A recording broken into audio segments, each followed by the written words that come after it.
It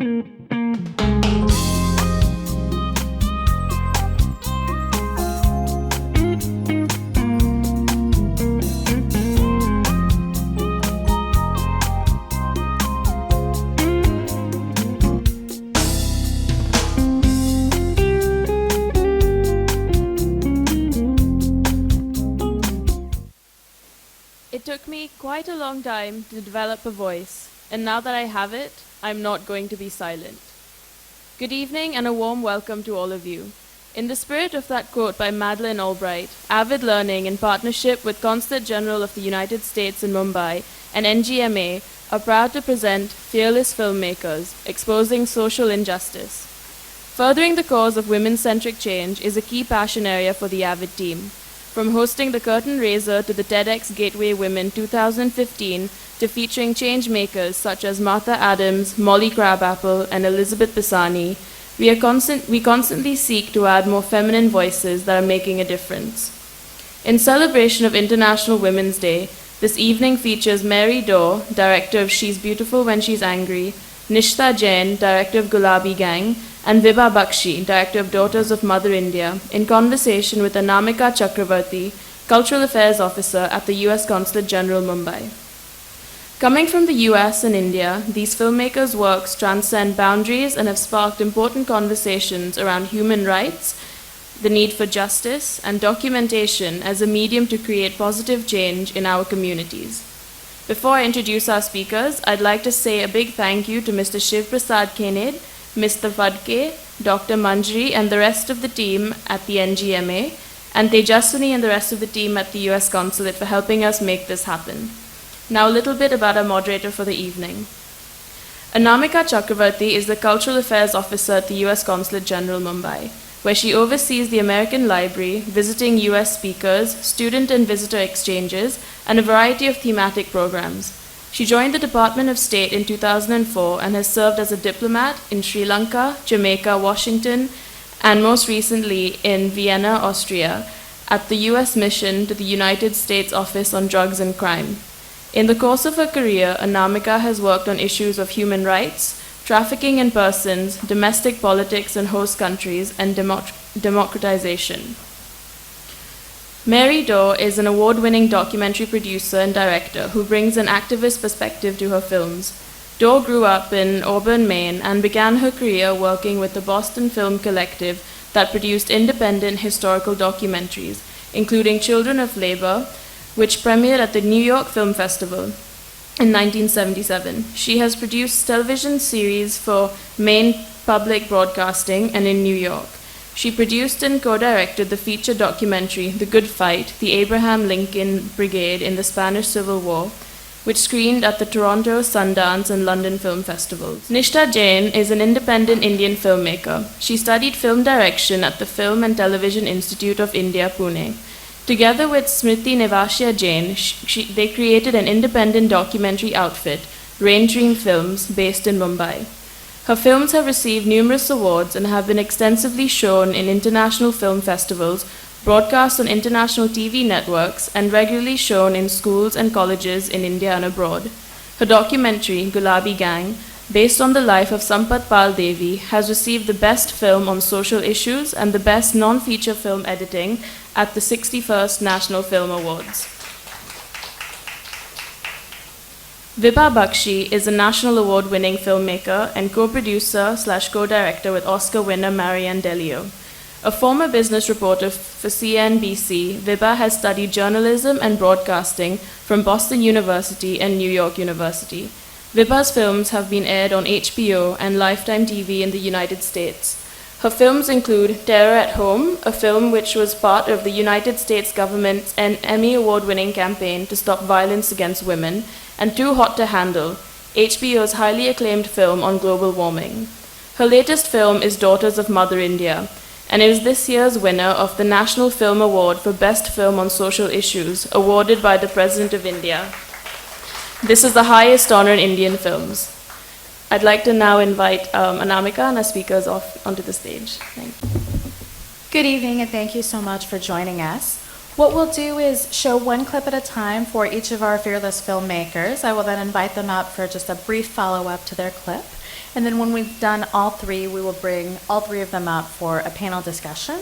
I'll be in conversation with them for a little bit, and then we'll open out to the audience for Q&A. So Mary Dore's film, She's Beautiful When She's Angry, is a look back at the feminist movement in the United States from 1966 to 1971, and that will be the first clip that we'll watch.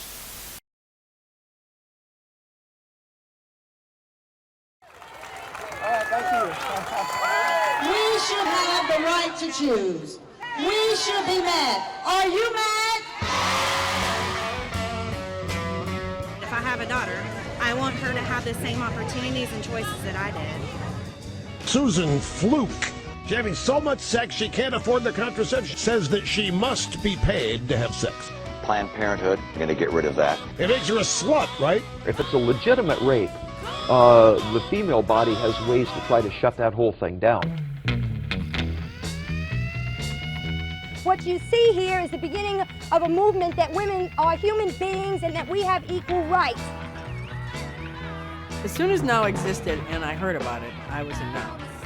We in Now teach women how to fight discrimination against their own companies, how to sue their companies. There were groups in New York, Ann Arbor, Madison, in Boston. You're talking about liberation and freedom on the racial side, and then all of a sudden men are going to turn around and start talking about putting you in your place. We decided we would form a group called Black Sisters United. There was a group called Women's International Terrorist Conspiracy from Hell, which knowledge is power through which you control our mind, our spirit, our bodies, our soul. Hex! You know, any woman that stands up for herself is called a dyke. I thought, you know, we really need to talk about what is happening to lesbians. Oh my God, you would have thought I unleashed an elephant in the middle of the room. This was one of my favorites. Uppity Women Unite. We certainly did, didn't we? The women have a fundamental right to control their own bodies and to control their own lives. Every woman join our Every woman join our The bitter lesson is that no victories are permanent. NYPD, rape is a felony! People are raped regardless of what they wear. Hey! This rape! You're not allowed to retire from women's issues. This is what a feminist looks like! This is what a feminist looks like! This is what a feminist looks like! This is what a feminist looks like!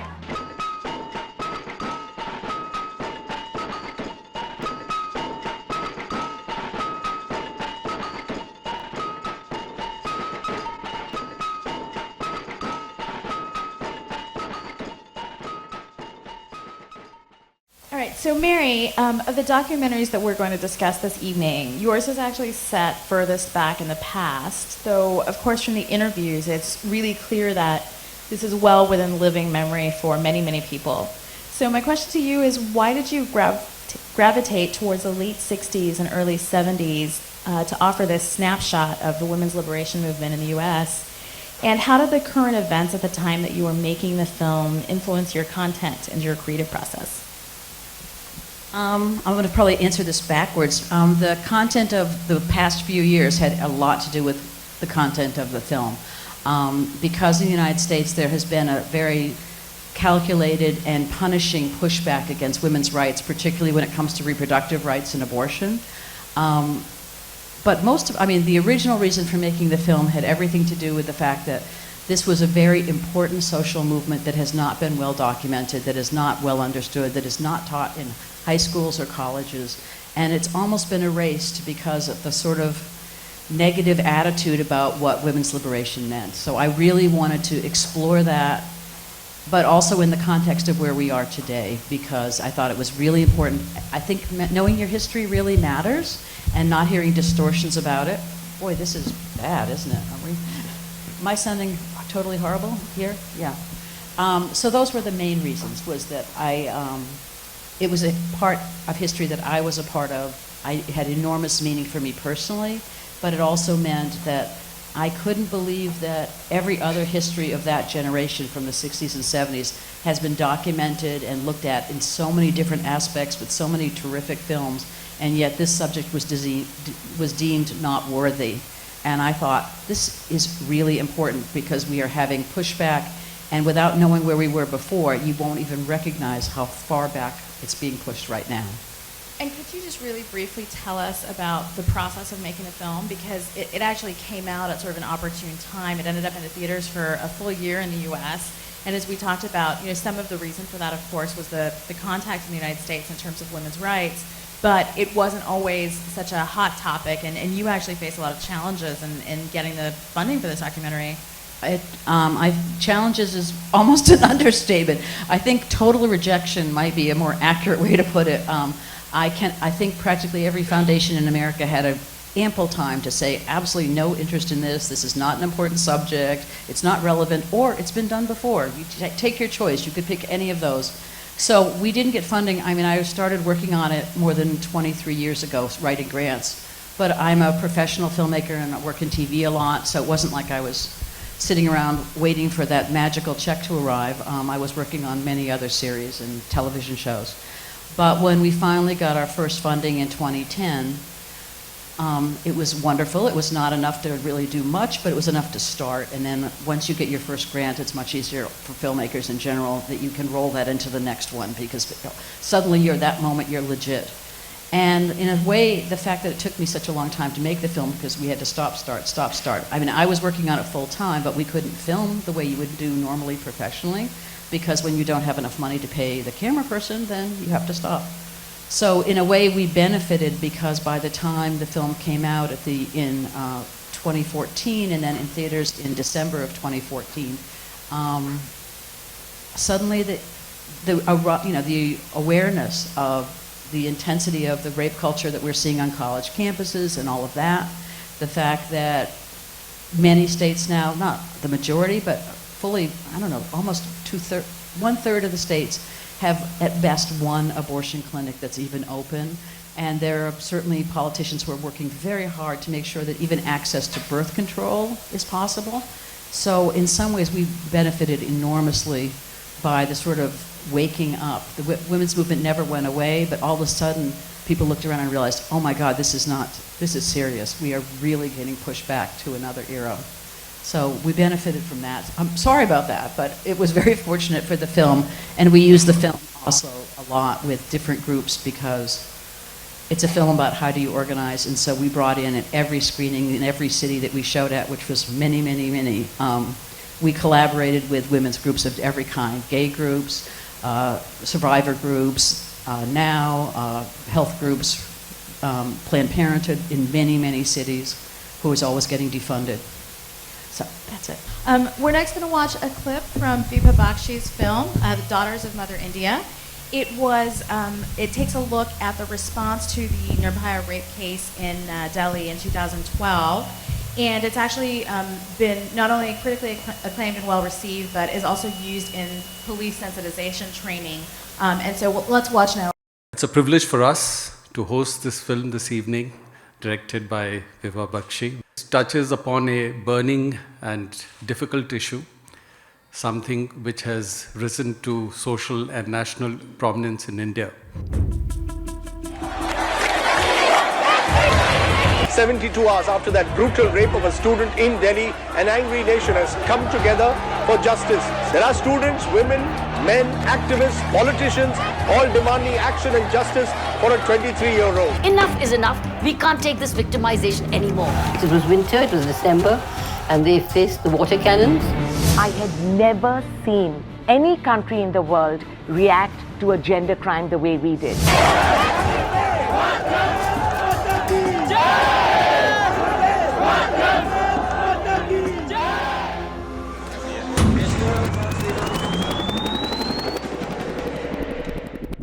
We had gained access to the police control and command room for the first time in the history of the police. I'm not saying that overnight my force has become 100% sympathetic.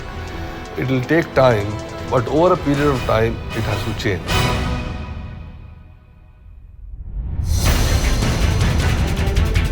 If this is what a film can do, we have a task to do. My fellow brother and sister police officers out here, that society want us to be sensitive, and they want us to have a zero tolerance policy towards crime against women. Let's not fail them.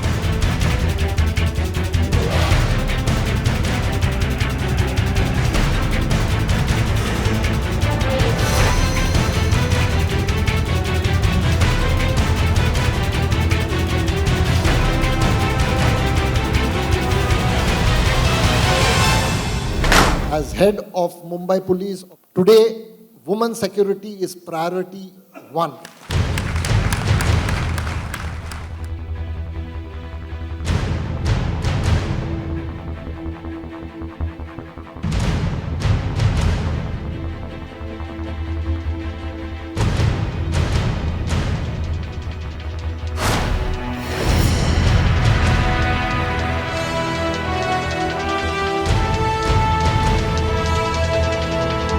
More than a documentary, Daughters of Mother India has become a movement to encourage change. It's a movie that searches for answers to many questions.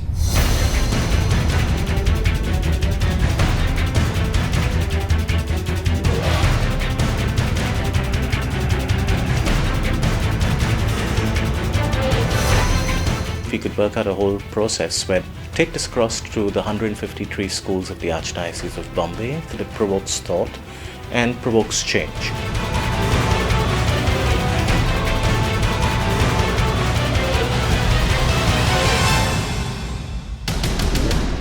No more crime against women! Manzoor nahi! Manzoor nahi! Manzoor nahi! Manzoor nahi!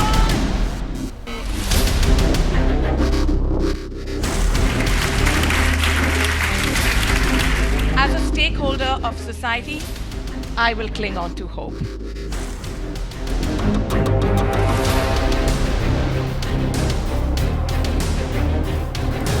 Daughters of Mother India for explicitly and determinantly turning the spotlight on a burning issue.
We're experimenting with this audience for the first time. The film has got selected for the best advocacy film.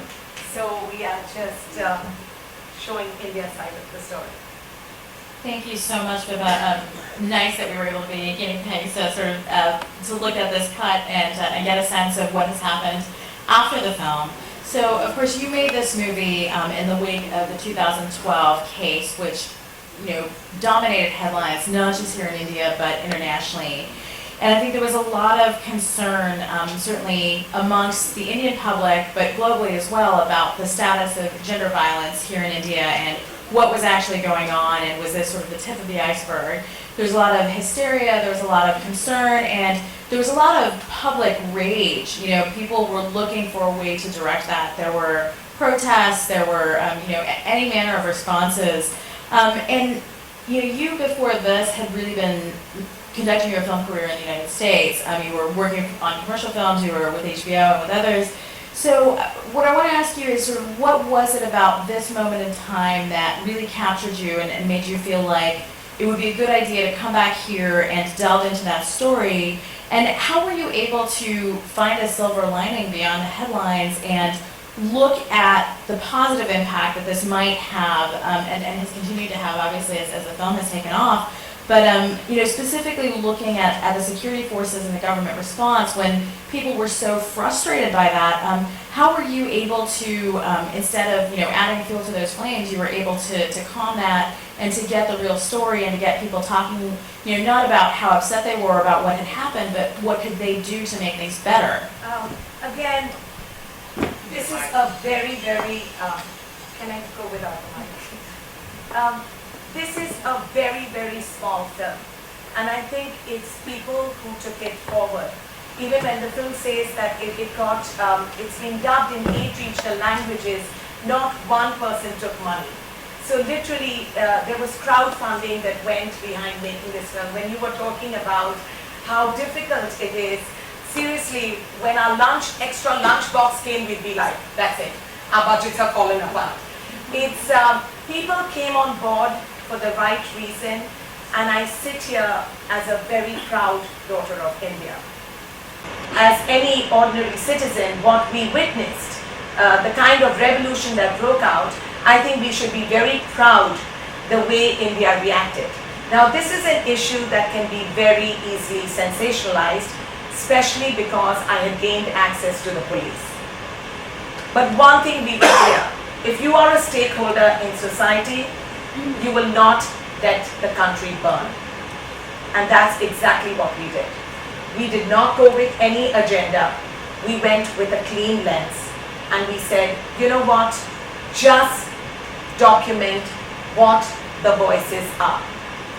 And I think the first thing that struck me is when I entered the police, for 3 weeks we got all the right answers because clearly they were not comfortable with us, they were not happy we were there. But after some time, they forgot we were that unwanted guest. And that's when we realized that, oh my God, they are human beings too. They were a mirror image of how we were thinking. So if there are biases in our society, if we carry this, so do they. And I think the whole story changed. And we said in any fight, we must not lose hope. And this is a fight that we cannot afford to lose. And that's it. There was no storyline for this. It was all done on the editing floor. So tell me how much of it, you went in, you said, with no agenda, but obviously you knew you wanted to make a documentary film about this particular case. So how did you decide to frame that through the lens of law enforcement, and how did you gain that access? Sometimes when I look back, I wonder how, with all of us, sometimes you wonder how we got that access. Because now I get stuck on passports and stuff like that, and I'm like, okay, we've done bigger things. I think at that time, access was the hardest. I was not even getting an NGO to talk, and that was hard. But I think over time, when I say there is no agenda, I think we all, including the editor, the director of photography, myself, we were all searching for answers for ourselves. And that is what framed the film. If I wondered how someone can do that, in my film there is a 5-year-old who is brutally gang raped.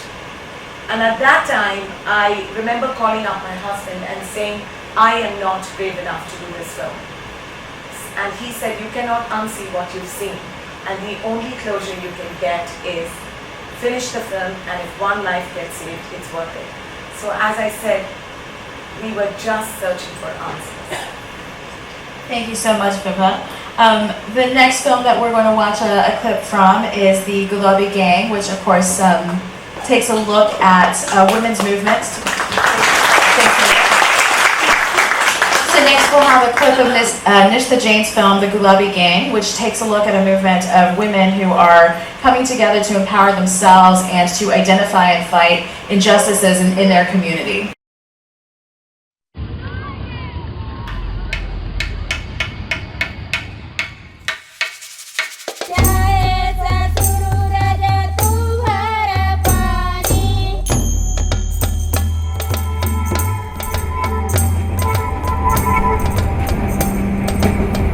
Police आई है कि नहीं? ये कई दखी जलिया ठाठे मागी नहीं लाग रही? ठाठे में हल्का गिला की तो में पानी डाल के बुझावा। वाद पारा है का तो पानी बुझावा। अरे 11 बजत रहे, ज्यादा नहीं बजत रहे, ना दिमाग खराब करा हमार बेकार का। अरे तुम भी हड़िया मरी है, ते अंदर कहीं नहीं गए, कहीं नहीं गए। ये लड़का क्यों शादी हो गया रहा का एक बार? उनकी खत्म हुई जब उस बार, हाँ। अपने मायके में ही खत्म हुई थी, इसी लड़की की औरत हो। वही मामी मामी न कहे, खबरदार।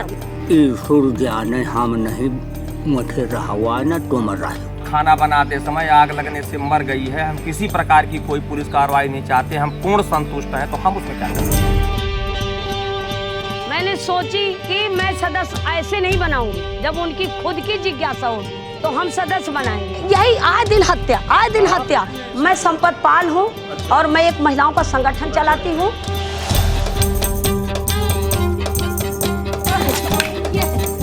देखा लड़ाई में चप्पल टूट गया। ये हमारे बच्चे के साथ हादसा हो गया, या हमारे बच्चे ने किसी के साथ हादसा कर दिया, बाद में कह दें कि गुलाबी गैंग में जुड़ी, तुम अपने बच्चे को जेल भेजा दो। हमने आज से गुलाबी गैंग छोड़ दी।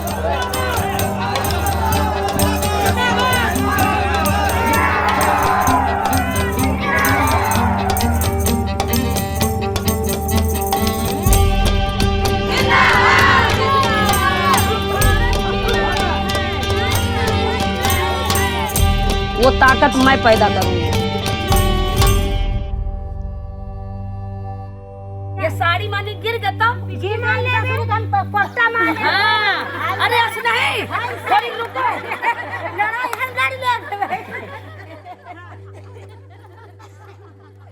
जैसे मुझे हमारे के पावन। So Nishtha, you have been actually thinking about making this film for a while, from what I understand, and in fact, your documentary followed a 2010 film which was called Pink Saris. So you knew that you were framing a contemporary story, and one which also ended up being told by other non-fiction filmmakers as well as by Bollywood. So how did you approach crafting the framework and writing the script and preparing this documentary? I started making this film in 2009. Because of funding problems, I finally got to shoot only in 2010. So I was one of those earlier filmmakers who had gone there, but it takes time. The fiction followed much later. So this is a 2012 film. In fact, when I was screening it in Dubai and I got sort of best documentary prize for it, that night was the Nirbhaya rape case happening right there and then, and I came back to India, and it was a very changed environment and everybody was suddenly talking about sexual violence. So it was very interesting how sort of this film sort of predated this big, watershed mark in Indian, because earlier I think there was a lot of, there wasn't so much ease, and even people would not be very comfortable talking about gender violence, and everything changed post 2012. And then in that environment, to take Gulabi Gang, I think there was much more openness to this film. And I heard about her in 2008, but she was more of an international phenomenon than a national phenomenon, because people outside were interested in her, and she's I think quite media savvy with the idea of Pink, etc. So not many people had heard about her in India. So when I met her in 2009, I found it very interesting, because there was a certain sense, I certainly felt that what the kind of feminism that I am talking about is very located in an urban privilege. And when I talked to her, there was a very different sense of what can be done or what cannot be done, and how she would be advising other women in rural areas. And I thought this is very interesting, because it would be a dialogue between rural and urban feminists, and that's where the idea of the film came from. And I too, I am from that area, and I found it very interesting that this area, which is very, it's very oppressive for women, but it still throws up very strong women, from Jhansi Ki Rani to Mayavati to Phulan Devi and her, and there are many other women's group, not just Gulabi Gang, but there are really grassroots, very, very strong women's group like Nari Sangh, You know, and it's UP is amazing in terms of what they have done for the feminist movement. Yeah. Can I invite the other filmmakers up on stage as well? So just to pause and summarize briefly, we looked first at Mary's film and that small clip or that trailer, looking at the current state of events, or about sort of 4 to 5 years ago in the United States, and remains quite similar. And that was the context in which her film came out, really highlighting the struggles of women in the 60s and 70s to start the women's liberation movement and get on the map.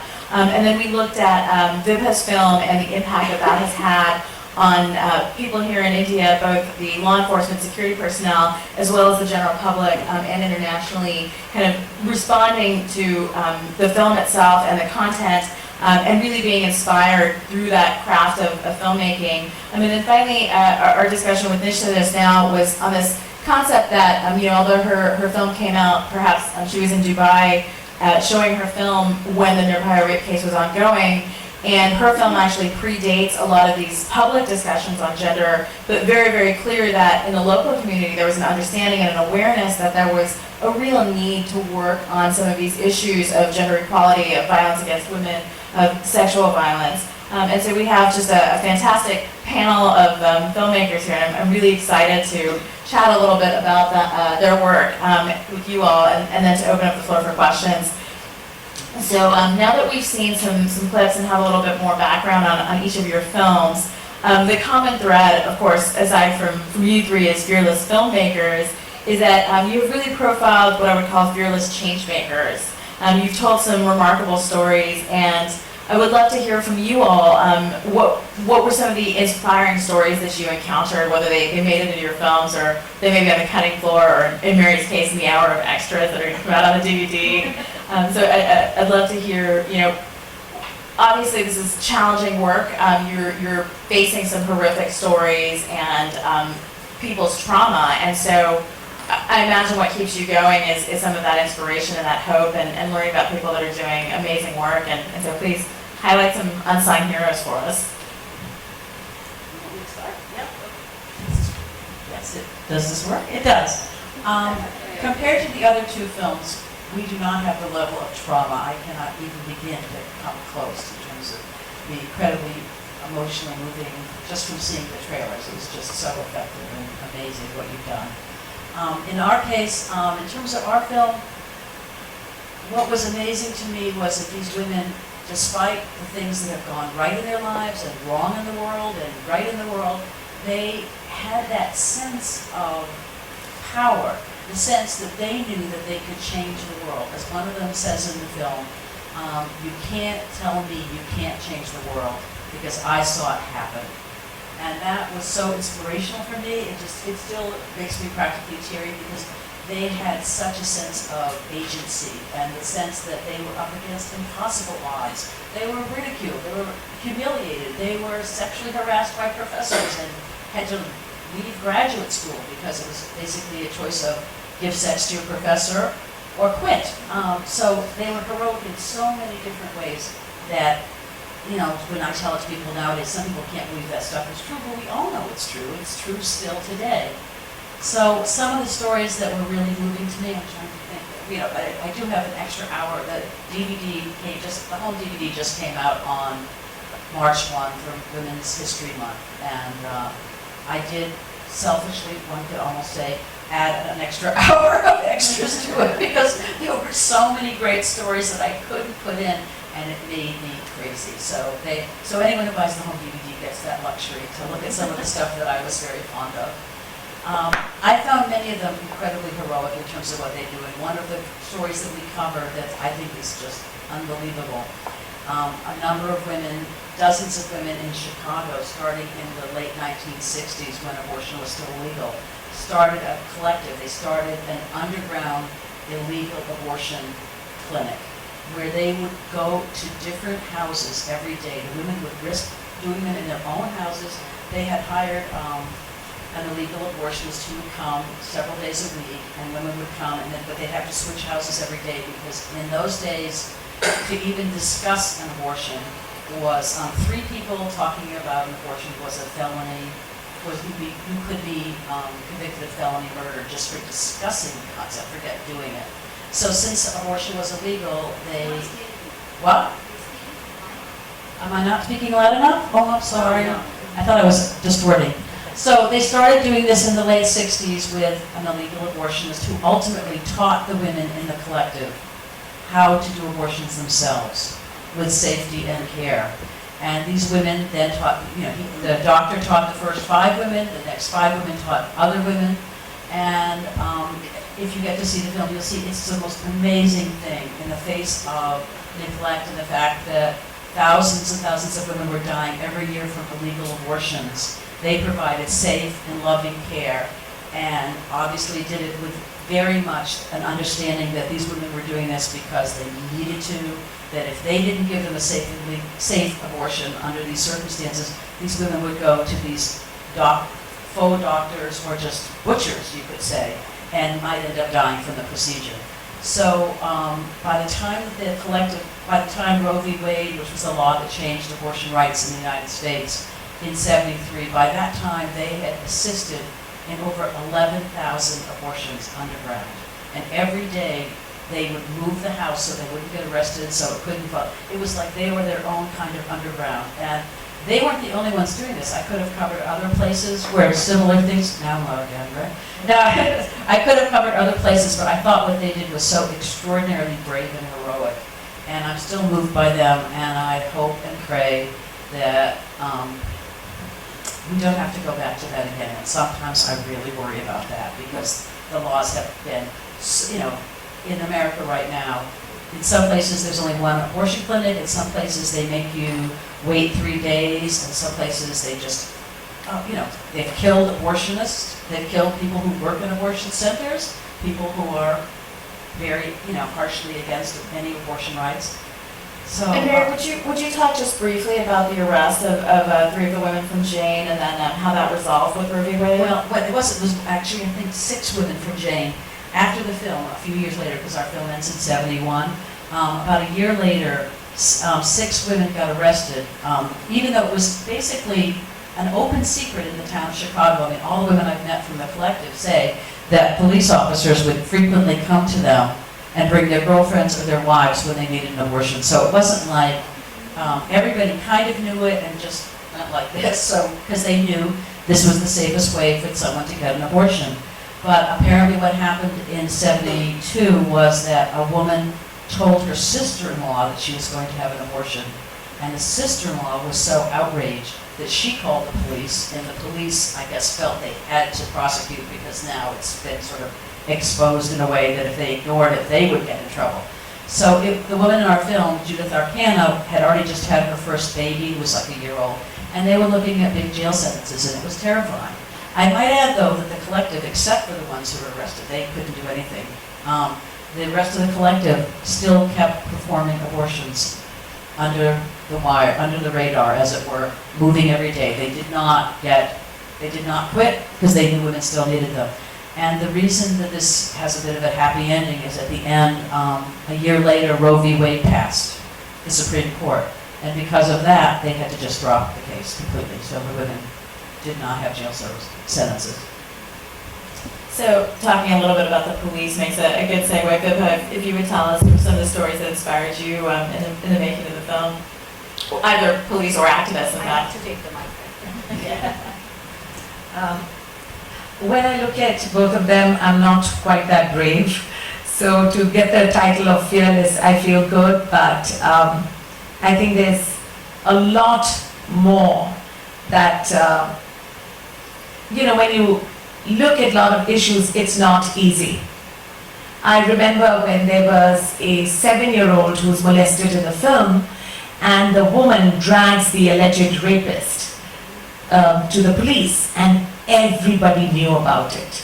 And just to have people staring at you as to what has happened, I think that was very brave. And it's funny that while I was filming Daughters of Mother India, I had gone to a physiotherapist in South Mumbai, and he had clearly misbehaved with me. The first time, it's amazing, I had a foot injury, but he told me to remove my shirt, And I was like, maybe my spine is connected and therefore I was justifying it. I went back again. This time I knew he was misbehaving, and you will not believe it. I had no voice. And I was in the middle of filming Daughters of Mother India because I kept thinking about all the people outside and what kind of character assassination that would happen to me. And I did for 5-7 minutes, whatever was happening, I let it happen. And then, of course, I remember Daughters of Mother India, and I struck very hard, but my hands were trembling. And that's what I realized in the movie, that hats off to all of them. It's not easy. You said something which really struck me. There's a privilege that we come from, right? Being in the city. And you're very right. After Nirbhaya, lots changed. You know, I don't know if I would have been able to do 100 screenings with no free food on a Tuesday. Who would come? But today, they are coming. So it's really what you said, that the time is right. And if we as filmmakers, we don't strike now, as people in the audience, if we don't strike now, it'll be a pity. Because the conspiracy of silence has been broken, but there's a lot of work to be done. And that strength, we have to hold on to each other to give that strength. It's not easy. It's too many years of, you know, it's been ingrained in our system, and that has to come out. So there's a lot of learning I have to do. Not quite that brave. Nishtha, what about you? I don't know. I think sometimes we need to also talk about everyday heroes. Yeah. You know, like okay, like Sampath Pal is a kind. She's really amazing and she's exceptional. But I'm also really moved by just everyday people, even sometimes domestic workers who come to your house and you hear their lives, and sort of talk about my own film, Lakshmi and Me, and talk about the young girl who was working from the age of 10, and you know, I mean, so there are so many stories like that, and I think sometimes we also need to focus on those kind of stories, like, and they're all around us, and we have to appreciate you know, the effort that they put in their homes and for bringing up their children, and the amount of work that they do, which goes totally unacknowledged. But I do want to tell a story about Sampath Pal, which I found very inspiring myself. She was, hadn't released my film, and she called me up one day and she says, I'm in Bombay, very excited, and she says, I'm going to get into The Big Boss. I said, what? Big Boss? So I said, no, but you know, come on, you can't do that. And I was speaking negatively about the show. That sort of speaks more about myself. And she says, no, but Salman Khan was calling me up and he really convinced me. I said, you know, he gets a couple of crores to call you up, you know, so don't take it personally. So she was really upset. And she says, but who are you? Who are you to tell me not to join the show? You know, who are you? I've never listened to anyone. I didn't listen to my husband when I left the house. I didn't listen to my, you know, my in-laws. Nobody's ever told me what to do. I decide what I do for myself. So, and I thought that thing about her, she doesn't give a damn. She doesn't care. She doesn't have the pressure from the peers. She doesn't want to, you know, appear in this way or say the right thing or, you know, be politically right. And I felt that was a fearless quality that she had. And sometimes I felt like, you know, I don't have it, or people around me don't have it, because we are so much into, you know, performing according to what the society expects from us. And then I thought, wow, that's a quality. You know? Did she get into Big Boss? She did. I kept thinking about Big Boss right through this conversation. So this is a great segue, because I want to unpack that term fearless a little bit, right? What makes somebody fearless as an activist? Is it genuinely an absence of fear? Is it that they feel like they've got nothing left to lose? Is it a greater sense of commitment to social justice or to a cause? You know, what do you think are driving these women to be entirely fearless? And sort of a corollary to that, and I'll let you answer either part of the question. I think all of you have been incredibly modest about your own accomplishments, and you've talked about your own heroes and inspirations and everyday heroes, but you haven't been entirely willing to take on the cloak of being fearless, whether it's as filmmakers or as women or individuals. And I wanted to ask you a little bit about this concept of imposter syndrome, which we see much more often in women than in men, where women who are eminently qualified are not stepping up and taking the credit that is their due, or we hear about salary negotiations and women are not asking for as much money, and in any number of cases. So the two sides of that coin. So what is fearlessness? How do you define that? And how do you deny being fearless? I'm full of fear. But the difference is that, and I think that's true for most people, including heroes, is that you have fear, but you conquer it. That's how people do it. You don't, how can you not have fear? I mean, I don't think this makes me a heroic, fearless person by any stretch, but when I made this film after the long agony of trying to raise money for it and having a problem all through it, for me, my stubbornness, which is the thing I will claim 100,000%, I'm incredibly stubborn, and I didn't want anyone to tell me what I had to censor from the film, or what was maybe a little offensive or would bother people. I wanted to make an honest film. And for me, that was my moment of saying, okay, even if I go broke, I don't care, but at least I'll have made the film I really wanted to make, that I think is an honest film. And that did make it harder, but it also made it more satisfying. So, I won on the end on that. So, but I don't think that's really fearless. I think, I'm not going to take that credit, but I'm now, of course, forgetting the other side of this, which is, but I also deliberately did in our film, it's much more about the women who, well, maybe clearly not in the same category as the rural women here in India. I don't want to in any way act like it's the same thing. But the women in our film who did these amazingly brave things were ordinary women, and that was really my focus. It wasn't about, oh, celebrities stand up, or somebody who's very famous says, I'm going to, do whatever.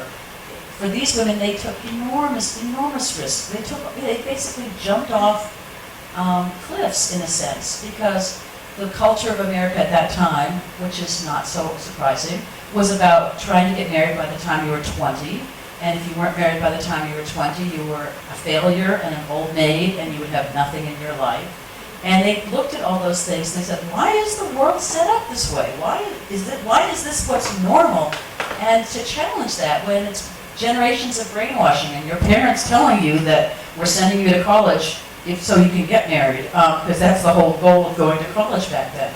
So I always give them enormous credit for re-looking at the world and saying, are these the way things have to be? Can we think about another way for it to be? And even though they made their share of mistakes and had all kinds of difficulties and internal struggles, that level of courage and the level of courage of thinking big is something that I admire so much. So I think you have very helpfully touched on a couple of points that we could use to form this definition of fearlessness, right? It's vision and imagination to see the world as it could be rather than as it is. And then the strength to stand up and raise your voice and to say what's going on is not right, and to really point out injustice and do your part, whether you're a student or a parent or working in business or in government, an everyday person, whatever your role, doing your part to highlight and to fight that injustice. So I think that's a great part of the definition we talked about. But Anamika, I think if you choose the path of documentary filmmaking, you better be brave. You are going to have so many obstacles, and the only thing that's going to keep you going is passion and commitment. And stubbornness. Yes. We have another acclaimed filmmaker here, Dylan, and I remember having a talk with him and saying, what are the mistakes you made, or the do's and don'ts, and it's just, and I know a whole list that came on what can make you go underground overnight, right? And so you've got to be committed. I mean, in the case of, my film and the issue being so urgent and burning, so many things could have gone wrong. Because it really depends on, I mean, you can go in with the right intent and it can backfire. And in our case, we were so careful that we will make a responsible film. At the end of it, I thought only my family would be watching it. Because I said, first, I don't have a star that's backing it. Secondly, I have nothing sensational because I've decided not to put anything sensational either with the rapist or the police. So why are people going to watch it? But what I have realized now is, if your intent and emotion is right, people get it. And really, Mother India is such a small film, but the way people have taken it forward, I will just stick by it, that come what may, I will only make a responsible film. And I hope God gives the strength to keep that commitment and passion going. It's not easy. I absolutely want to come back to that point. First, let's hear from Nishtha on fearlessness, but then I want to talk a little bit about sort of sincerity and intent amongst documentary filmmakers and how that impacts your relationship with your subjects. But Nishtha, fearlessness. I'm really glad that you talked about it because, being a documentary filmmaker, because every time I finish a film, even my crew says, Nishtha, now you should make a film. But I want to make documentaries. I'm passionate about it. Doing the fiction would be more like a homework. Yeah, I have to do that. That would be nice. But documentaries is just something that really excites me. With the research and then shooting it and putting it together. And then over the years, I realized that sort of trying to connect it to what you were talking about being an imposter. But you realize that, for example, in India, documentary is considered to be a lesser form of filmmaking. Yeah, right. Yeah. Like especially so, when my film was released in the theaters, the ticket man would tell, because there were both the films coming around the same time. Like mine was first, and then the fiction was coming out. And he said, and he would dissuade the people who came to buy the ticket. So this is a documentary. This is a documentary. Are you sure you want to watch a documentary? Right. But I also realized that I wholeheartedly accept this form because I feel it. As a woman, I feel that also the way I look at story, the way I look at storytelling, narrative, etc. I feel I can do so much with documentary. You can throw around a form, you can make a new form, you can mix things, you can just do so much, and you don't have to conform to the way stories are told. There's 3R structures, etc. You can make your own structures, and I find that this form is so much more, maybe perhaps suited more to women, and that's also the reason a lot of women, there are more women in documentary filmmaking than there are in fiction, and there is something to think about, about also accepting this form and how well we are able to tell stories. I'm sorry, Anamika, the time is so wonderful right now. Because, as she said, documentaries, even when I was making Daughters of Mother India, few of the Bollywood crew told me, don't tell anyone we're working on this, because they think we're unemployed. Yeah, after the national award, I was like, yeah, all right. But that was, that is the reality, but definitely things are changing, and now could not be better. So it's a great time now. That's true, and it's also true that it depends also on your ultimate goal when you make a documentary, or when you make any kind of film, is what is your goal? And if your goal is to move forward social justice on some issue, then what's also equally important is not making a film just for yourself, it's making a film that will draw an audience. Not that we're always 100% right, we do it through our gut and our instincts of what audiences need to see. But, I guess my only fearless moment truly was when I said we were gonna, we came up and we decided to do the theatrical because it's expensive, it's difficult, but I had gotten enough attention, and I'd gotten a lot of people who were dying to see the film, and we had a big Facebook presence and a lot of people getting in touch with us.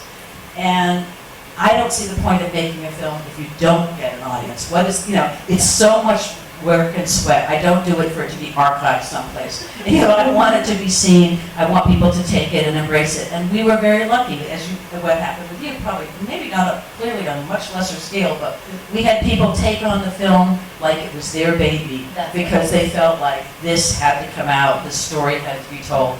And I have to say that was thrilling. There's no money. So the thing is, there's no money. There's no money. So rule number 1, you will never make money. Rule number 2, you will always be begging, how many awards you may get.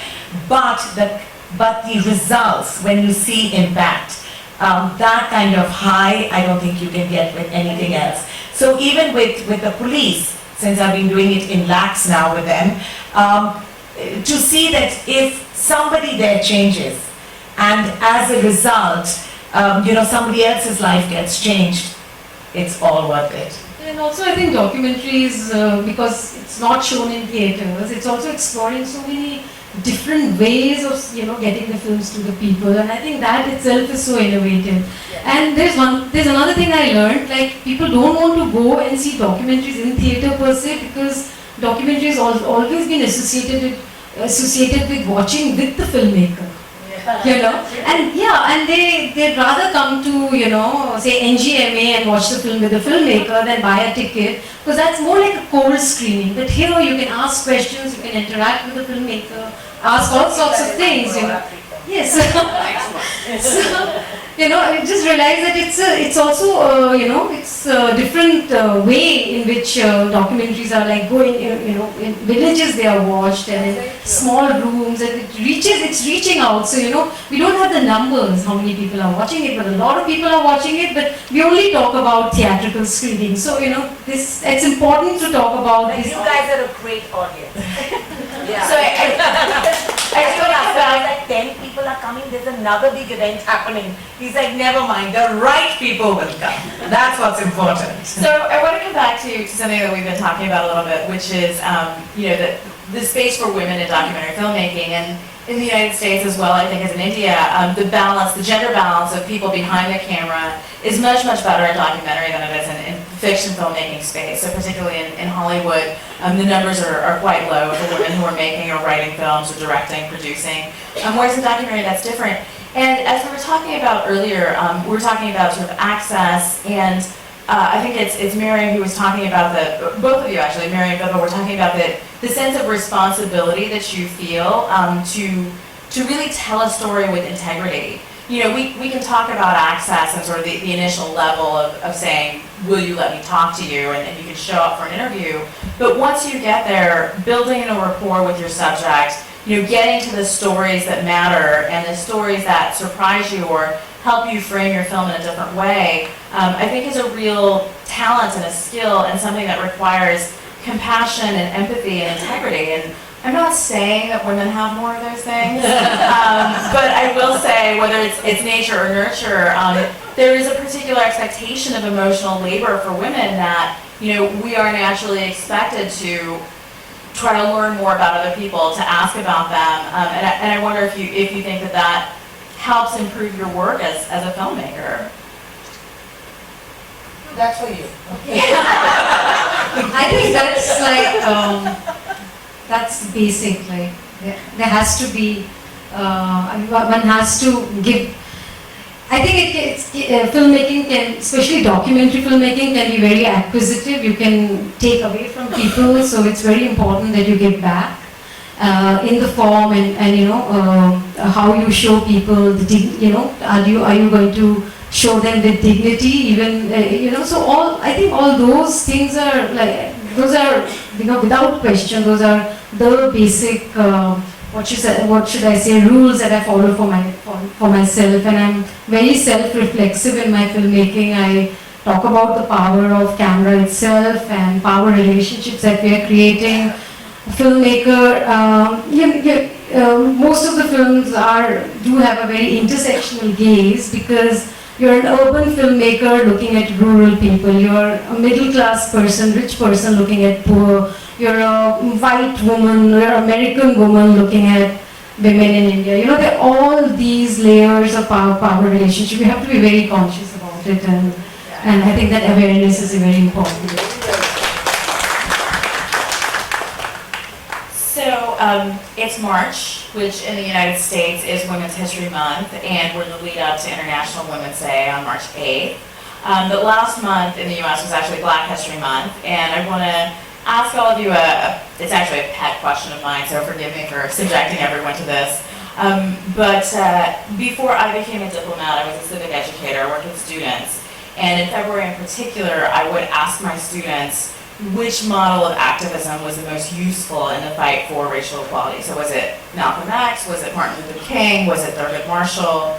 And interestingly, I think in watching your films and the trailers we watched this evening, I noticed some common threads and some components. And so, Nishtha, Gulabi Gang focuses on a group that is literally fighting for their rights and sometimes physically sort of could be considered to be skirting the law right on the edge there. And that might be equated almost with a Malcolm X sort of model. And Mary, your film featured some of that with the Jain Collective in particular, but you really looked a lot at sort of nonviolent protests, at groups that were either using lobbying or trying to get to the public or policymakers. I mean, that's a little bit more in that Malcolm X model, right? Sort of nonviolent protest and peaceful protest to bring about change. And then Vibha, you profiled actually the police, who obviously, like Thurgood Marshall, are part of the government system itself. They're part of the bureaucracy and the justice system. And so I'd be interested to hear if you think that comparison holds any water, and to talk about why you think one of those particular models might be particularly useful in bringing out meaningful change. I just want to say that one of the things that Gulabi Gang was addressing was this conception, this wide conception, common conception that they are a vigilante group, and that they're taking law into their hand, which, they're more like a petitioning group. So the film actually, looks at that and says that they are not that. They do train themselves to protect themselves, because they're traveling in these very violent areas, and they can be attacked, and there are a lot of old women, so they need those sticks. And self-defense is a good thing, but they're not a vigilante group. They do not take law into their own hands, and that is the misconception about this group. So they are like any other petitioning, like numbers, and then they'll do a chakka jam, or they'll sit outside an officer or petition them and force them to look into it. Basically, they are trying to pressurize the government officers to do what they are supposed to do in any case. I think with my film, I would call it more a people's movement. People took this forward.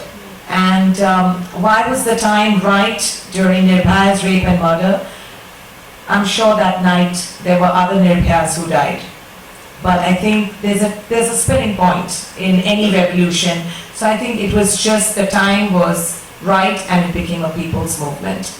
So I don't know if it goes back to a particular thing, but people had said enough is enough, and we're ready to move. Well, I always would liken any comparison to Martin Luther King, because that's a wonderful, or Gandhi, or anyone who believes in nonviolence. The women's movement was predominantly 99% nonviolent, I have to say.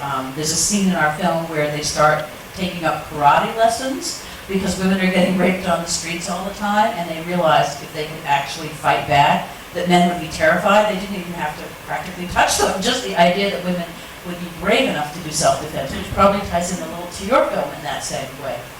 But where it's different is that they had, I guess it's different in the sense that the civil rights movement suffered enormous damage, enormous violence in a way that was just so brutal and grotesque. Whereas with the women's movement, the torment was actually so much more psychological and shaming, which, believe me, in women's lives does pay a very large debt. If you are shamed, if everyone laughs at you every time you say, oh, I might want to become a doctor. That happened to me. I said, oh, I might want to become a doctor when I was young, and someone said to me, don't you mean a nurse? And all those kinds of degradations. Now that's pretty minor. It didn't ruin my life, believe me. But when women went on the streets and did these provocative acts, that was a revolution unto itself. Because women are not supposed to be loud. Women are not supposed to be angry. Women are not supposed to be assertive. and they took on all those roles, and that was extraordinarily brave. So it's a comparison, but not exactly in the same vein, I would say. I think for a lot of women, they don't have agency. They don't have any control over their lives. Most of the decisions about their lives are taken by their father, then husband, then sons. So if women can even go out for one day for a protest march in places where they don't take any decisions for themselves, I think that in itself is such a big move. And they're threatening when you see a lot of women together.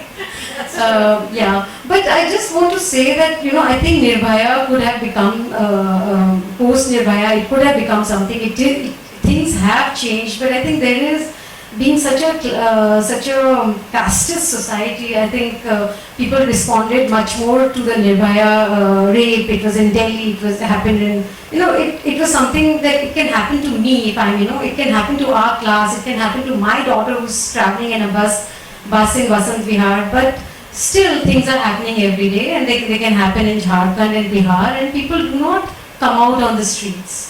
So I think we're very deeply divided and, you know, society, and we are very discriminating, and not everyone's rape moves us. Yeah, and also I think during the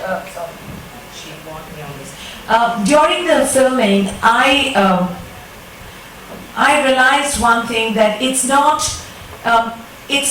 class driven, or it's not about them versus us. The biases are so deep that even within our families, if you really look, like all of us sitting here, there are biases. So the thing is, that's what shocked me, that, you know, in the biggest of business families, they're looking for that son. The heir must be born.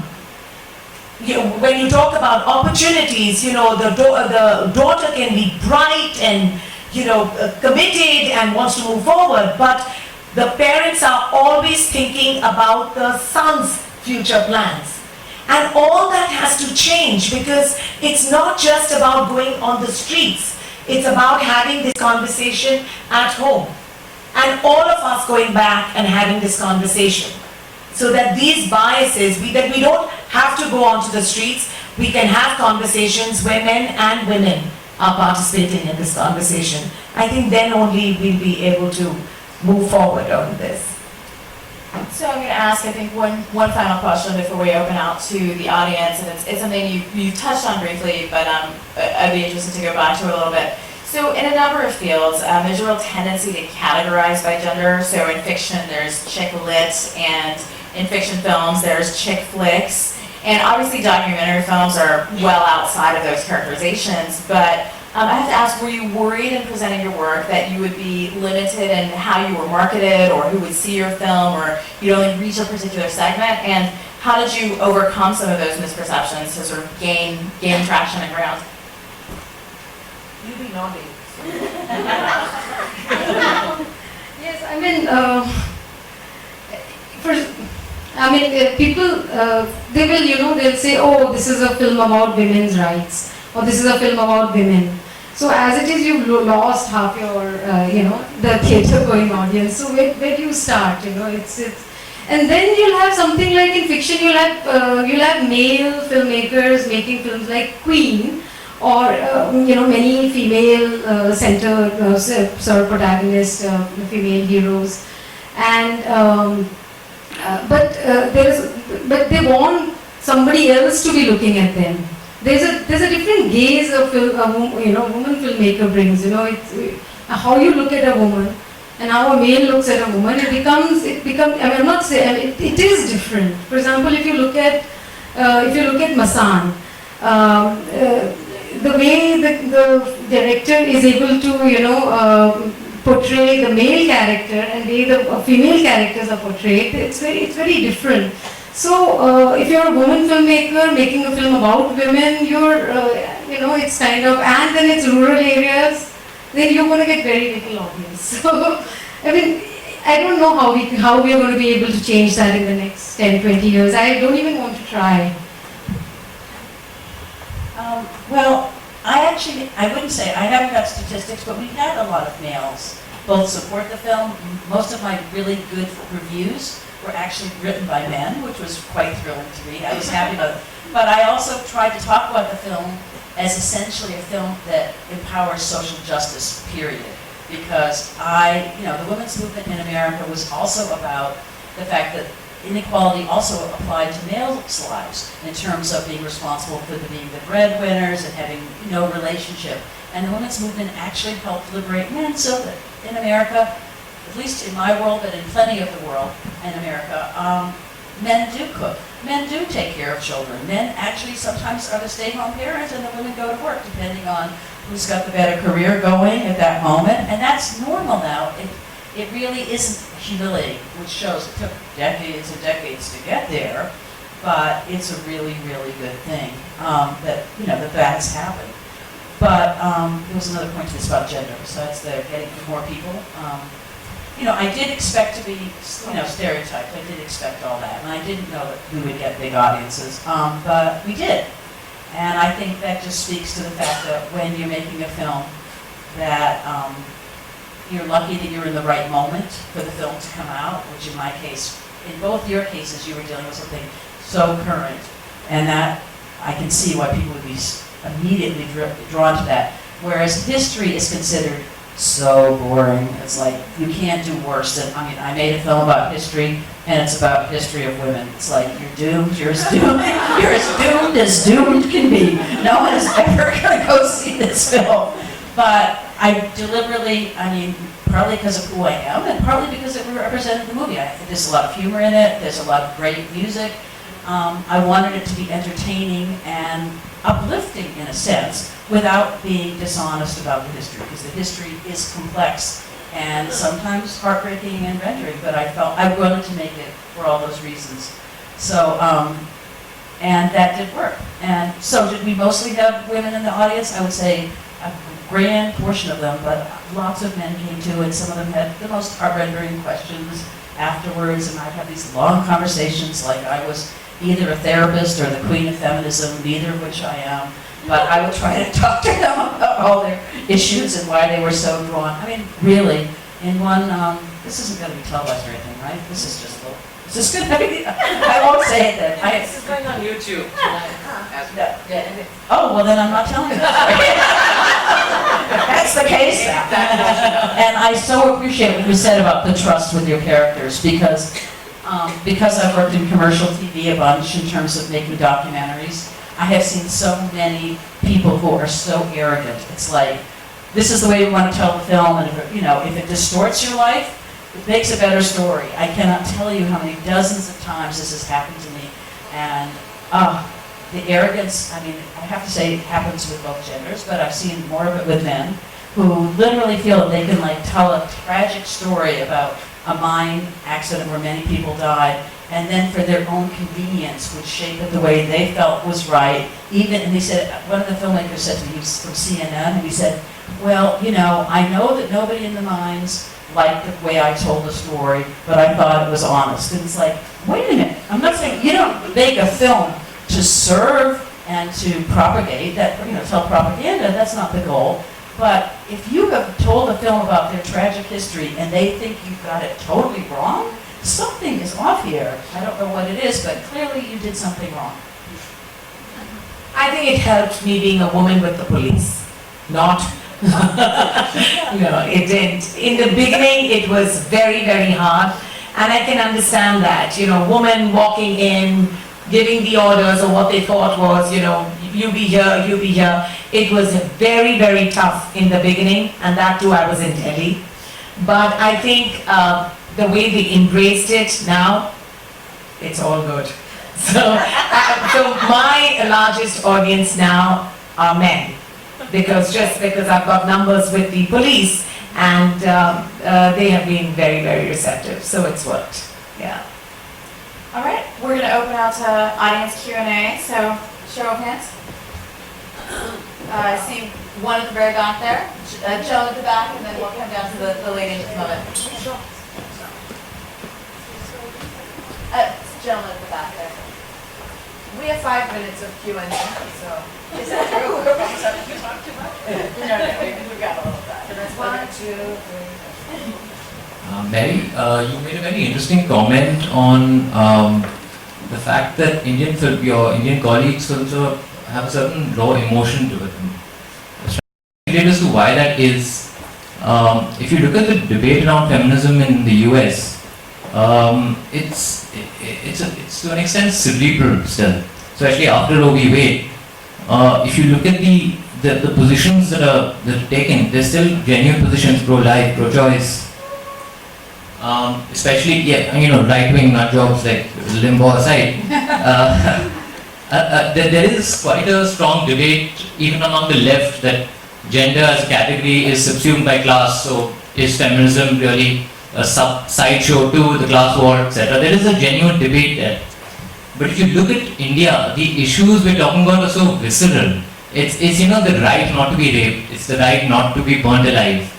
I was wondering, as an artist, to document feminism in India versus the US, do you need a different kind of artist? Do you need a more visceral, a more emotional artist in India and a more intellectual, cerebral one in the US?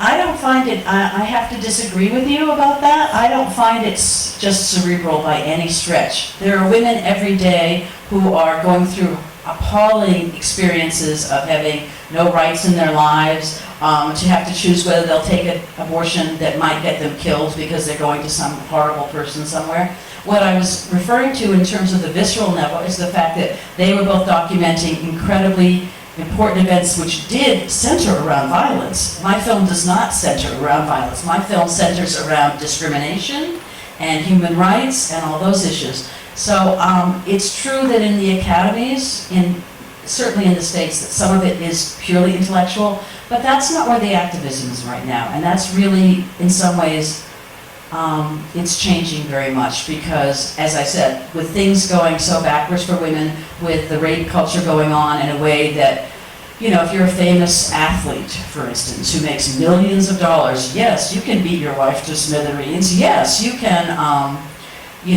rape numbers of women, and will you be prosecuted? Probably not. Whether it's the sports league or whether it's the college that doesn't want to be criticized. Believe me, there is violence. It's just not a one enormous event like they were describing. So I think that there is much more militance right now and much more awareness that having theories is not, it's not that having theories is bad, it's that it's time for more activism, period, to fight all that back. And that's what I see with younger generations right now. I think one of the components of the definition of fearlessness to me would be outrage. I don't know how you feel about that. So part of fearlessness being outrage. Yeah, I think in the case of Nirbhaya, you're right. At that point, there was outrage, and I hope it continues to be, and it's never forgotten. And yes, it can translate into what went through. What we do with that outrage is very important. She also brought it up. It's not just enough to be on the streets and then what? And this is what I was searching for in the film. What happened to India after the night of the rape and murder of Nirbhaya and after the revolution that broke out? So that's what it is. But you're right. Questions? I see one over here, one over there, and one at the very back, and that'll probably be our last three. So, thank you for this presentation. Lovely films, lovely messages driven home to all of us. I work with an international NGO, and I have this question for all the filmmakers here. Post Nirbhaya especially, there was a lot of awareness about this. There was a lot of outrage, like rightly pointed out by you. But right now, the government of India has criminalized rape in a way which has capital punishment for it. So what has happened in lieu is that the victims right now don't get raped anymore, they get murdered. So how are we looking at this? How are you factoring this in your films? Another thing which I wanted to ask very quickly is, how do you look at subtle sexism at workplaces? So that's an interesting concept altogether, So That's it. You'll have to have another event for this. Filmmaker, the reason I'm answering this is because it's pertaining to rape. As a filmmaker, there were so many issues that were happening at that time that we could have delved into, and to make a 45 minutes, we kept away from that because it would have gotten too complicated and we were going nowhere. Of course, I mean, that's a completely different chapter, and as far as, at the workplace, what happens, I think things have changed. It's a combination of, she doesn't feel that way, but I'll just give her the mic. I just think about 3 years ago versus now, there is fear. There is fear because there are certain laws in place with the corporates. So I don't think people have become better. It's just that there's fear that, action will be taken, might be taken, it will be addressed. Maybe the results are not what you want, but there will be noise. Earlier, maybe there would have been nothing. The woman would have kept quiet. So there's a combination of fear, and I think women today versus 3 years ago, someone's got to speak out. And that's what's important, that at that time, the support must come in from everyone. Otherwise, there will be silence again. So, just a quick thing. I had opened the crime files for the Shakti Mill. There was a very big rape case that had happened in Mumbai. Do you all remember the Shakti Mill rape case? So for the Mumbai police campaign, I had opened the crime files. When you look at it, actually she's the brave one. She survived the rape. She came out because at that time she was not thinking, oh my God, I've lost my honor, I'm finished. She just kept thinking about it, that this is a murder and I need to get out of this situation. And she did all the right things. She did not go take a shower. She went straight to the hospital. Everything was intact as far as evidence is concerned. The mother came in at the right time. This is what we have to see.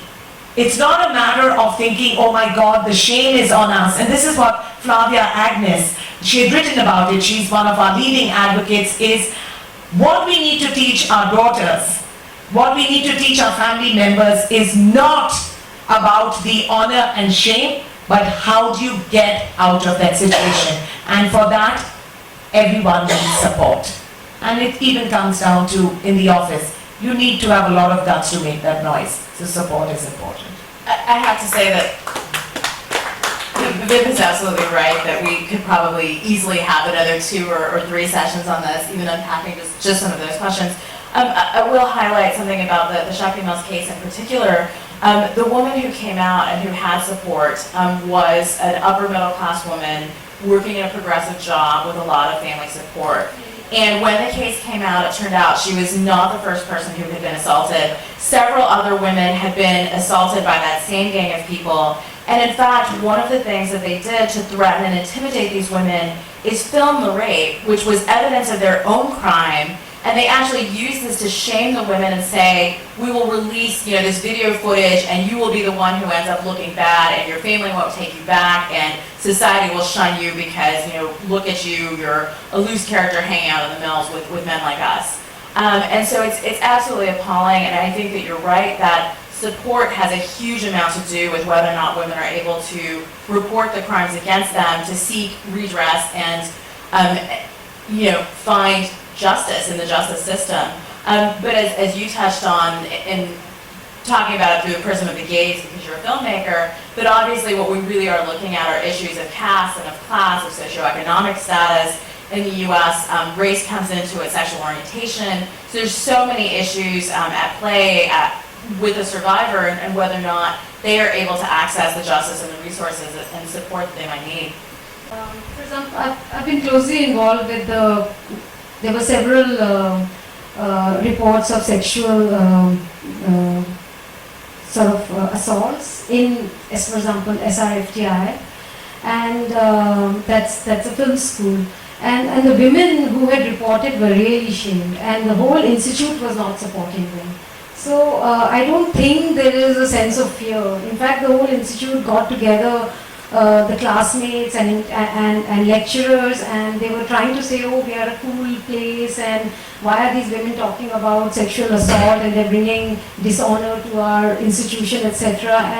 And in a lot of places, even the women are not supporting the other women who are reporting such cases. So I think we have a long way to go there. So, just because Vishaka guidelines are there, because people are also questioning. Some men said, very respected people, they said, oh, if we go by Vishaka guidelines, then all the men would be in jail, sitting in jail. And that's very interesting, because how men look at what a woman would consider an advance or an assault or something, an unwanted gesture. I think we have a long way to go as there. filmmakers, it's again about a conspiracy, right? To keep us quiet, right? Everyone does that. So I think as filmmakers, whatever the subject is with respect to women, I think it is our responsibility to break that silence on many fronts. Poor Assad has had a conspiracy. But you're not wrong with him on that. That's deliberate. All right, unfortunately, I think we've only got time for one more question, and I had said over here. Hello.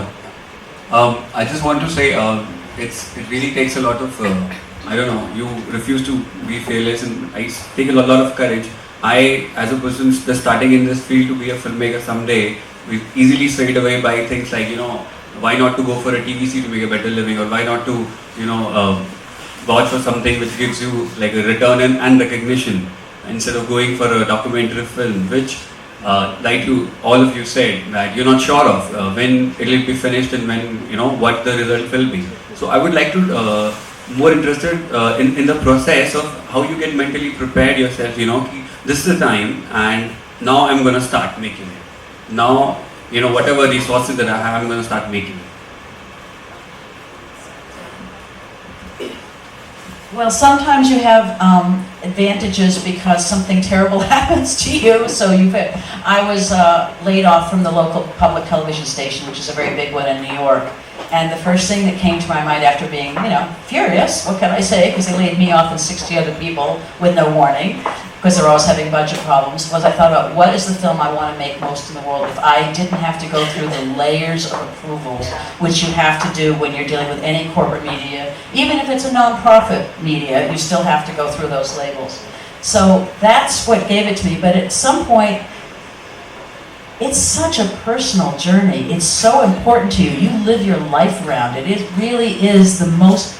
I have 2 children and a husband, and believe me, they felt pretty unimportant while I was working on them, even though I live with them and I love them dearly, but they knew the film was my heart and soul at that point for years. And I have to say it was completely worth it. And I thank God, I live in a world where I have an incredibly supportive husband and very mature and feminist sons, and so I do think that those things come through. But there's nothing worse than starting a film and not finishing it. Maybe if it's a subject that maybe doesn't touch you, maybe it's a film that you thought you were interested in, then yeah, you should give it up. But if it's really important to you on a completely profound personal level, then you have to pursue it to the end, which is why all filmmakers are broken in debt. And that's okay, because it's sort of like, if that's the price I paid for getting to make a film that was so important to me, that was, it's not such a big price, really. She summed it up very well. Thank you. So unfortunately, we do have to wrap up our Q&A, and I hope that our filmmakers might stick around for a few minutes after to chat individually. If you're interested in seeing Mary's film in particular, on April 15th, it's going to be playing at the NCPA, so keep an eye out on the U.S. Consulate's Facebook page or our social media to see that. If you're interested in continuing the conversation, I'll also make a plug. Tomorrow evening we'll be at Satara Studios, where I'll be in conversation with Mary and Nina Davaluri, who is the first ever Indian American Miss USA. So lots of interesting discussion on beauty standards, the changing role of pageants, feminism, and what that looks like across generations. Women in non-traditional careers. So lots of good stuff. I hope that you'll join us for that if you're able. A huge thank you to Assad and the wonderful team at Avid for hosting us this evening. And thank you to our panelists.